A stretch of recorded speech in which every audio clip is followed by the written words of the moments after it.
رمضان رمضان رمضان سكون واطمئنان رمضان رمضان رمضان سكون واطمئنان. قابل احترام بزرگان محترم، اللہ جل جلالہ کا فضل اور احسان ہوا. اللہ پاک نے ہم سب کو ایک اور روزہ صحت اور عافیت کے ساتھ رکھنے کی توفیق عطا فرمائی. آج ہمارے درس کا آغاز 5ویں پارے سے ہوگا. اللہ جل جلالہ نے 5ویں پارے کی ابتدا میں عورتوں کے چند مسائل اور احکامات بیان فرمائے ہیں، جس میں ایک اہم حکم یہ بھی بیان فرمایا کہ اللہ جل جلالہ نے مرد کو عورتوں پر حاکم اور سربراہ بنایا ہے. الرجال قوامون علی النساء، کہ مرد وہ گھر کا سربراہ ہے. حدیث مبارکہ کے اندر ارشاد فرمایا کلکم راع وکلکم مسئول عن رعیتہ، تم میں سے ہر ایک نگہبان ہے اور ہر ایک سے اس کی رعیت کے بارے میں سوال کیا جائے گا. مرد اپنے گھر کا نگران ہے. بیوی بچوں کے اعمال کے متعلق فکر کرنا یہ بھی مرد کی ذمہ داریوں میں سے ایک اہم ذمہ داری ہے. جہاں اللہ جل جلالہ نے مرد کو احکامات دیے ہیں، وہیں ساتھ ساتھ عورت کو بھی چند حقوق عطا فرمائے ہیں. عورت کی اہمیت کو بھی بیان فرمایا. حضرت عبداللہ ابن عباس رضی اللہ عنہما سے روایت ہے کہ رسول اللہ صلی اللہ علیہ وسلم نے ارشاد فرمایا جس کو 4 چیزیں مل گئیں، جس کو اللہ کی طرف سے 4 نعمتیں مل گئیں، گویا اسے دنیا اور آخرت کی ساری خیر مل گئی. پہلی چیز قلب شاکر، شکر گزار دل جسے مل گیا، ہر حال میں اللہ کا شکر کرنے والا. دوسری نعمت لسان ذاکر، اللہ کا ذکر کرنے والی زبان جسے مل گئی، یہ بھی خوش قسمت آدمی ہے. اور تیسری نعمت مصیبتوں پر صبر کرنے والا بدن، مصیبتوں پر صبر کرنے والا بدن جسے ملا اسے بھی خیر مل گئی. اور چوتھی چیز فرمایا جسے ایسی بیوی مل گئی جو شوہر کے مال میں اور اپنی جان میں شوہر کے حق میں خیانت نہیں کرتی، یعنی جو اپنے خاوند کے مال کی بھی محافظ ہے اور اپنی عزت کی بھی محافظ ہے. جس بیوی میں یہ 2 صفات ہیں وہ بھی اللہ کی طرف سے نعمت ہے. اس لیے احکامات بیان فرمائے اللاتی تخافون نشوزہن، اگر تمہیں بیویوں سے نافرمانی کا خوف ہو تو بیویوں کو سمجھانے کے طریقے یہ ہیں فعظوہن، سب سے پہلے واض و نصیحت کے ساتھ اسے آرام سے نصیحت کر کے سمجھاؤ. اگر اس سے بھی وہ اپنی اس نافرمانی سے باز نہ آئیں وَاهْجُرُوهُنَّ فِي الْمَضَاجِعِ، تو چند دن کے لیے ان کا بستر الگ کر دو، ان سے دوری اختیار کر لو. پھر بھی اگر سمجھ نہ آئے تو تیسرا درجہ ہے وَاضْرِبُوهُنَّ، پھر ہلکی سی ڈانٹ ڈپٹ بھی ہو سکتی ہے. ان اطعنکم فلا تبغوا علیہن سبیلا، اگر تمہارے ان 3 کاموں میں سے کسی کام کے کرنے سے وہ تمہاری نافرمانی سے باز آ جائیں فلا تبغوا علیہن سبیلا، مفہوم یہ ہے کہ پھر انہیں بعد میں اس کے طانے مت دو. ان اللہ کان علیا کبیرا، اس لیے کہ بلند ذات صرف اللہ جل جلالہ کی ہے. اگر معاملہ پھر بھی ہاتھ نہ آئے تو فبعثوا حکما من اہلہ وحکما من اہلہا، تو پھر چند لوگ اپنے خاندان کے اکٹھے کرو اور چند لوگ بیوی کے خاندان کے اکٹھے کرو اور آپس میں بیٹھ کر اس مسئلے کو حل کرو. ان یریدا اصلاحا، اگر اس پنچایت کا مقصد اصلاح ہوا تو یوفق اللہ بینہما، ان کی نیت کی وجہ سے اللہ دونوں کے درمیان محبت ڈال دیں گے۔ اس لیے جب بھی کوئی ایسا موقع آئے، پنچایت میں بیٹھیں یا صلح کرانے جائیں، تو دل میں یہی نیت ہو اور دل میں یہ نیت لے کر کے جائیں کہ میں اس لیے جا رہا ہوں تاکہ میری اس کوشش سے اللہ ان کے گھر کو آباد کر دے، گھر کو آباد کر دے۔ تو یہ ذہن ہونا چاہیے۔ اللہ جل جلالہ نے آگے اہل جہنم، جہنمیوں کے کچھ احوال بیان فرمائے کہ جب جہنمی جہنم میں چلے جائیں گے تو اللہ کی طرف سے ہر وقت تکلیف کے اندر مبتلا رہیں گے۔ لہم من فوقہم ظلل من النار ومن تحتہم ظلل، اوپر بھی آگ کے سائبان ہوں گے، یعنی اوپر بھی آگ ہوگی، نیچے بھی آگ ہوگی۔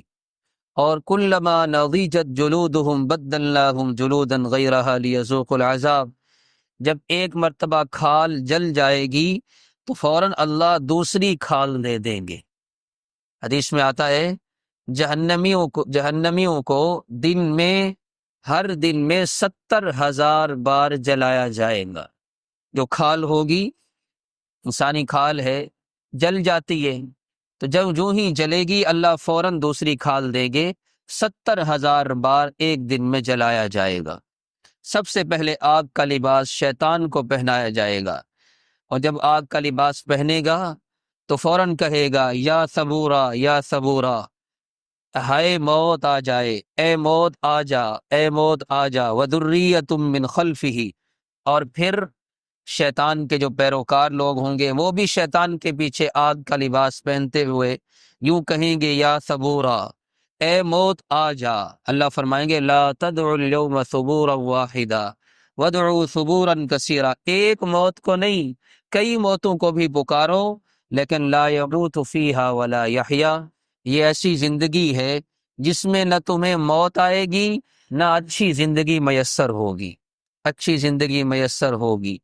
اس لیے بھائیو، جہنم کی آگ سے اپنے آپ کو بھی بچانا ہے، پوری امت کے بچانے کی فکر کرنی ہے، گھر والوں کو بچانا، بیوی بچوں کو بچانا، اس کی فکر کرنا۔ یا ایھا الذین آمنوا قوا انفسکم واہلیکم نارا، اے ایمان والو خود بھی بچو اور اپنے گھر والوں کو جہنم کی آگ سے بچاؤ۔ جہنم سے پناہ مانگنا، حضور پاک صلی اللہ علیہ وسلم نے 4 چیزوں کی اس ماہ مبارک میں کثرت کا حکم دیا ہے۔ سب سے پہلی چیز حضور پاک صلی اللہ علیہ وسلم نے فرمایا لا الہ الا اللہ کی کثرت کرو، دوسری چیز استغفار کی کثرت کرو، تیسری چیز اللہ سے جنت مانگو، جنت مانگو، اور چوتھی چیز اللہ سے جہنم کی پناہ مانگو، اے اللہ ہم سب کو جہنم سے پناہ عطا فرما۔ اللہ اس ماہ مبارک کی برکت سے مجھے اور آپ کو جنت الفردوس کا وارث بنا دے، اور جہنم سے ہم سب کی پوری امت مسلمہ کی حفاظت فرمائے، ساتھ ہی امانت اور دیانت کے احکامات بیان فرمائے۔ یہ ایک مسلمہ حقیقت ہے کہ صالح اور اچھی حکومت کے لیے 2 چیزیں بنیاد کی حیثیت رکھتی ہیں، پہلی چیز امانت اور دوسری چیز عدل و انصاف۔ امانت اور عدل و انصاف یہ کسی بھی حکومت کے بہتر ہونے کے لیے بنیادی چیزیں ہوتی ہیں۔ یعنی اگر حکومت کے وزراء، مشیر، عمال اور حکمران و نگران وہ امانت دار ہوں گے اور عدل و انصاف کے تقاضے پورے کرنے والے ہوں گے تو پھر وہ حکومت صحیح رخ پر گامزن ہوگی۔ اگر حکومت کے لوگوں میں امانت داری نہیں ہے یا عدل و انصاف نہیں ہے تو پھر وہاں بد امنی ہوگی، بد امنی ہوگی، رعایا اور عوام بنیادی حقوق سے محروم ہوگی۔ حضور پاک صلی اللہ علیہ وسلم نے انہی 2 چیزوں کا حکم دیا کہ امانت، لا ایمان لمن لا امانت لہ، جو امانت کا پاسدار نہیں ہے اس کا ایمان کامل نہیں ہے۔ اب امانت کسے کہتے ہیں؟ ہمارے ہاں امانت کا جو عام مفہوم یہ سمجھا جاتا ہے، ایک آدمی کوئی چیز کسی دوسرے کے پاس جا کر کے رکھے کہ یہ میری طرف سے امانت ہے، اسے سنبھال کے رکھنا، میں فلاں دن یا فلاں مہینے آپ سے واپس لے لوں گا۔ اس کو ہم امانت سمجھتے ہیں۔ یہ امانت کی ایک صورت ہے، ورنہ امانت کی بہت سی قسمیں ہیں۔ فرمایا حدیث پاک کے اندر ایک منصبی امانت بھی ہوتی ہے، یعنی حکمران اور حاکم کا یہ فرض بنتا ہے کہ وہ عہدہ وہ ایسے آدمی کو دے جو اس عہدے کا حقدار بھی ہو۔ حضور پاک صلی اللہ علیہ وسلم نے ارشاد فرمایا کہ جو حاکم عہدہ کسی ایسے آدمی کو دے، کسی ایسے رشتہ دار کو دے یا دوست کو دے جو اس کا حقدار نہیں تھا، اس عہدے کا حقدار نہیں تھا، لیکن اس نے دوستی کی نسبت سے یا رشتہ دار ہونے کی وجہ سے وہ عہدہ اسے دے دیا، تو اللہ کی طرف سے ایسے آدمی پر لعنت ہوگی، لعنت ہوگی۔ حضور پاک صلی اللہ علیہ وسلم ایک مرتبہ تشریف لائے، فتح مکہ سے پہلے مکہ مکرمہ تشریف لائے۔ مکہ مکرمہ کی بیت اللہ کی چابی حضرت عثمان بن طلحہ رضی اللہ تعالی عنہ کے پاس تھی۔ اس وقت تک مسلمان نہیں ہوئے تھے۔ حضور پاک صلی اللہ علیہ وسلم نے چابی مانگی۔ حضرت عثمان بن طلحہ ان کا معمول یہ تھا کہ وہ ہفتے میں 2 بار بیت اللہ کا دروازہ کھولتے تھے، ایک پیر یعنی سوموار کے دن اور دوسرا جمعرات کے دن۔ جمعرات کو اور سوموار 2 دن بیت اللہ کا دروازہ کھلتا تھا۔ حضور پاک صلی اللہ علیہ وسلم نے ہجرت سے پہلے تشریف لائے ایک بار اور آ کر کے چابی منگوائی۔ حضرت عثمان رضی اللہ تعالی عنہ مسلمان نہیں تھے اس وقت، چابی دینے سے انکار کر دیا اور بڑے سخت جملے بولے۔ حضور پاک صلی اللہ علیہ وسلم نے فرمایا اے عثمان، ایک دن ایسا آئے گا یہ چابی میرے ہاتھ میں ہوگی، میرے ہاتھ میں ہوگی۔ جب یہ بات سنی تو کہا کہ پھر وہ دن قریش والوں کے لیے ذلت کا دن ہوگا، یعنی آپ تو یہاں سے جا چکے مدینہ، تو اب یہ جو دن ہوگا یہ قریش والوں کے لیے بڑی ذلت کا دن ہوگا، جس دن چابی آپ کے ہاتھ میں ہوگی۔ آپ علیہ الصلوۃ والسلام نے ارشاد فرمایا کہ وہ قریش کے لیے ذلت نہیں عزت کا دن ہوگا، کہ آپ خود بھی قریشی تھے، وہ عزت کا دن ہوگا۔ مکہ فتح ہو گیا، حضور پاک صلی اللہ علیہ وسلم تشریف لائے۔ ایک روایت کے اندر آتا ہے حضرت عثمان بیت اللہ کی چھت پر چڑھ گئے کہ چابی نہیں دوں گا۔ حضرت علی رضی اللہ تعالیٰ عنہ کو حکم دیا آپ علیہ السلام نے، انہوں نے جا کر وہاں سے چابی کھینچی اور آپ صلی اللہ علیہ وسلم کی خدمت میں آ کر کے پیش کر دی۔ اور ایک روایت کے اندر آتا ہے حضرت عثمان نے خود حضور پاک صلی اللہ علیہ وسلم کو چابی دی اور چابی دیتے ہوئے کہا کہ میں یہ چابی امانتاً آپ کے سپرد کر رہا ہوں، امانتاً آپ کے سپرد کر رہا ہوں۔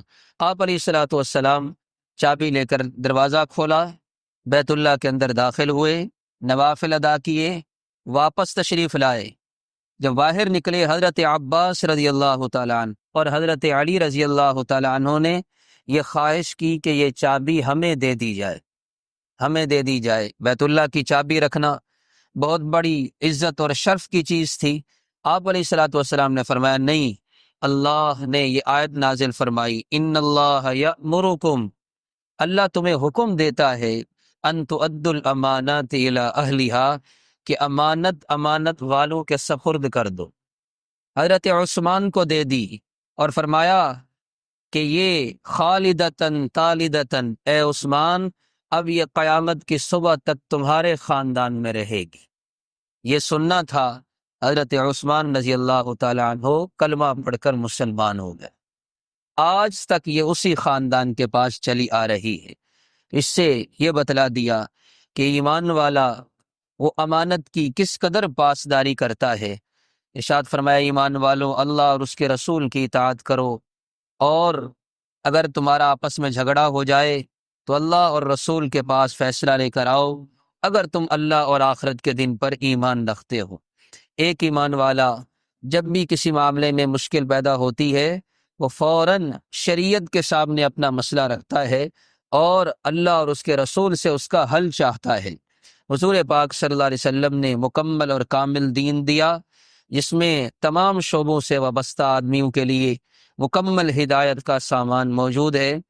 قتال اور جہاد کا حکم دیا، جہاد کا حکم دیا۔ فرمایا حضور پاک صلی اللہ تعالی علیہ وسلم نے میری امت کی شان وہ جہاد کے اندر ہے۔ جہاد یعنی اگر کافروں کو دعوت اسلام دی جائے اور وہ دعوت قبول نہ کریں تو پھر دوسرا درجہ ہوتا ہے کہ وہ جزیہ اور ٹیکس دے کر وہ رہیں، یعنی مسلمانوں کے ماتحت بن کر کے رہیں، ماتحت بن کر کے رہیں۔ اگر وہ یہ بھی نہیں کرتے تو پھر حکم یہ ہوتا ہے کہ ان کے ساتھ جہاد کیا جائے گا، لیکن بچوں اور عورتوں کو قتل نہیں کیا جائے گا، بالغ مردوں کو قتل کیا جائے گا۔ حضور پاک صلی اللہ تعالی علیہ وسلم بنفس نفیس جہاد کے اندر شریک ہوئے۔ آج کل کے حالات یہ ہیں کہ اگر اس کا نام لیا جائے تو ڈر لگتا ہے۔ ایک بزرگ ہیں مولانا یونس پالنپوری دامت برکاتہم، انہوں نے ایک کتاب مرتب کی ہے، اس کا نام رکھا ہے مومن کا ہتھیار۔ مومن کا ہتھیار۔ ایک صاحب نے مجھے میسج کیا اور کہا کہ دی دیکھیں یہ علماء کیسے کیسے نام رکھ دیتے ہیں کتابوں کے، اس کتاب کا نام مسنون دعائیں بھی تو ہو سکتا تھا، عجیب ڈرانے والا نام رکھ دیا، مومن کا ہتھیار۔ میں نے عرض کیا کہ اللہ کے بندے یہ انہوں نے نہیں رکھا بلکہ حضور پاک صلی اللہ تعالی علیہ وسلم نے رکھا ہے۔ آپ نے ارشاد فرمایا الدعاء سلاح المومن، کہ دعا مومن کا ہتھیار ہے۔ تو چونکہ انہوں نے اس میں دعائیں جمع کر دیں تو اسی مناسبت سے حدیث پاک کی روشنی میں انہوں نے یہ نام رکھا مومن کا ہتھیار۔ تو ہماری حالت یہ ہے۔ تو بہرحال حضرت خالد ابن ولید رضی اللہ تعالی عنہ مختلف غزوات میں جنگوں میں شریک ہوئے، 9 تلواریں ٹوٹی لیکن شہادت کا درجہ نہیں ملا، یعنی جہاد میں اور جنگ میں شہید نہیں ہوئے۔ فرمایا کرتے تھے ما من عضو من اعضائی الا فیہ جرح من طعنۃ، کہ لوگو سنو، میرے اعضاء میں سے جسم کا کوئی عضو ایسا نہیں جس پر نیزے یا تلوار کا نشان نہ ہو، لیکن ہاں دیکھ لو انا اموت علی فراشی، مجھے اپنے بستر پر موت آ رہی ہے، بستر پر آ رہی ہے۔ اس لیے بھائیو اپنی جان، اپنا مال، اپنی جملہ صلاحیات اللہ کے دین پر لگانا، اللہ کے دین پر لگانا۔ اللہ جل جلالہ خوش قسمت لوگوں کی جان، مال اور صلاحیات کو اپنے دین کی خدمت کے لیے قبول فرماتے ہیں۔ سلام کے آداب بتائے کہ سلام کوئی کرے وَإِذَا حُيِّيتُم بِتَحِيَّةٍ فَحَيُّوا بِأَحْسَنَ مِنْهَا، بہتر طریقے سے جواب دو۔ کوئی السلام علیکم ورحمۃ اللہ کہے، السلام علیکم ورحمۃ اللہ وبرکاتہ۔ السلام علیکم کہا، آپ اضافے کے ساتھ جواب دیں ورحمۃ اللہ وبرکاتہ، یہ سلام کے اصول ہیں۔ ساتھ ہی اللہ جل جلالہ نے امت مرحومہ کے لیے بڑی خوشخبری کی آیت اتاری، من یعمل سوءا او یظلم نفسہ، جو آدمی کوئی برا کام کر بیٹھے یا اپنے اوپر ظلم کر بیٹھے، ثم یستغفر اللہ، پھر اللہ سے بخشش مانگے، یجد اللہ غفور الرحیم، وہ اللہ کو بخشنے والا اور رحم کرنے والا پائے گا۔ اللہ جل جلالہ نے شیطان کو جب اپنے دربار سے نکالا تو شیطان نے کہا کہ میں تمہارے بندوں کو گمراہ کرتا رہوں گا ما دامت ارواحہم فی اجسادہم، جب تک کہ ان کے جسموں میں ان کی روحیں موجود ہیں، یعنی جب تک وہ زندہ ہیں میں انہیں گمراہ کرتا رہوں گا۔ اللہ جل جلالہ کی رحمت کو جو شائع فرمایا، وعزتی وجلالی، میری عزت کی قسم، میری جلال اور بزرگی کی قسم، لا ازال اغفر لهم ما استغفرونی، میں بھی پھر انہیں بخشتا رہوں گا جب تک وہ مجھ سے استغفار اور بخشش کی دعا مانگتے رہیں۔ اس لیے بھائیو اللہ جل جلالہ سے اپنے گناہوں کی معافی مانگنا، اللہ کے سامنے اپنی ساری حاجتیں رکھنا اور اللہ سے معافی مانگتے ہوئے یہ استحضار رکھنا کہ یہ اللہ ہی کا در ہے جہاں سے ہمارے گناہ معاف ہوں گے۔ حضرت علی رضی اللہ تعالی عنہ نے ابن ربیعہ کو سواری پر اپنے پیچھے بٹھایا اور حرہ کی طرف لے گئے۔ اور تھوڑا سا دور جا کر آسمان کی طرف سر اٹھایا حضرت علی رضی اللہ تعالیٰ عنہ، اور سر اٹھا کر کے فرمایا اے اللہ میرے گناہوں کو معاف فرما، اے اللہ میرے گناہوں کو معاف فرما، کیونکہ تیرے علاوہ اور کوئی گناہوں کو معاف کر نہیں سکتا۔ یہ جملے فرمائے حضرت علی نے۔ پھر ابن ربیعہ کی طرف متوجہ ہوئے اور مسکرانے لگے۔ ابن ربیعہ نے پوچھا کہ حضرت مسکرانے کی کیا وجہ ہے؟ فرمایا میں اس وجہ سے مسکرا رہا ہوں کہ میرا رب اپنے بندے پر تعجب کر کے مسکراتا ہے، اور فرشتوں سے اللہ فرماتے ہیں کہ دیکھو میرے بندے کو بھی یہ بات معلوم ہے کہ اس کے گناہ میرے علاوہ کوئی بخش نہیں سکتا۔ تو اللہ کو اپنی عاجزی دکھانا، اللہ کو اپنی عاجزی دکھانا، اللہم مغفرتک اوسع من ذنوبی ورحمتک ارجع عندی من عملی۔ ایک آدمی آیا حضور پاک صلی اللہ علیہ وسلم کے زمانے میں، اور دور سے یہ ندا کرتا ہوا آ رہا ہے وا ذنوبا وا ذنوبا وا ذنوبا، ہائے میرے گناہ، ہائے میرے گناہ، میں ہلاک ہو گیا۔